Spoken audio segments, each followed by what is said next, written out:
If you want to uninstall CapCut on Windows 10, this video will walk you through the process step by step in the fastest and easiest way possible. Whether you're freeing up space, troubleshooting the app, or just switching to another editor, removing CapCut is simple once you know where to go.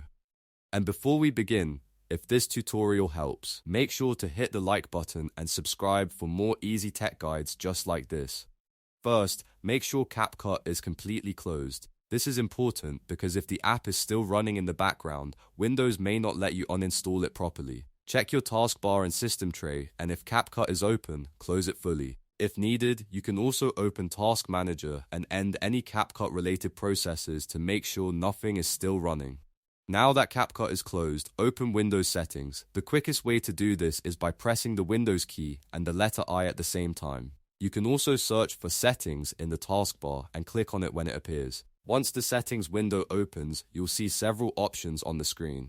Next, click on Apps. This section is where Windows keeps your installed applications, uninstall options, and app management settings. After clicking Apps, look for Apps and Features in the left-hand menu and select it.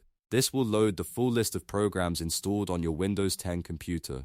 Now scroll through the list until you find CapCut. If you have a lot of apps installed, you can use the search bar to make it faster. Just type CapCut into the search field and Windows should bring it up right away. Once you see it, click on the app name to expand the options. After that, click Uninstall. Windows will ask you to confirm that you want to remove the program. So click Uninstall again to continue. At this point, the uninstallation process will begin. Depending on your system, you may see a progress bar or a separate uninstall window appear while Windows removes CapCut from your device. Just let the process finish completely. Once it's done, CapCut should be removed from your Windows 10 computer. If you want to double check, you can go back to the Apps and Features list and search for CapCut again. If it no longer appears, that means the uninstall was successful.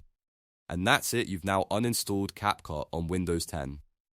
If you found this tutorial useful, please like the video and subscribe to the channel for more helpful Windows tips, app guides, and beginner-friendly tech tutorials. Thanks for watching, and I'll see you in the next one.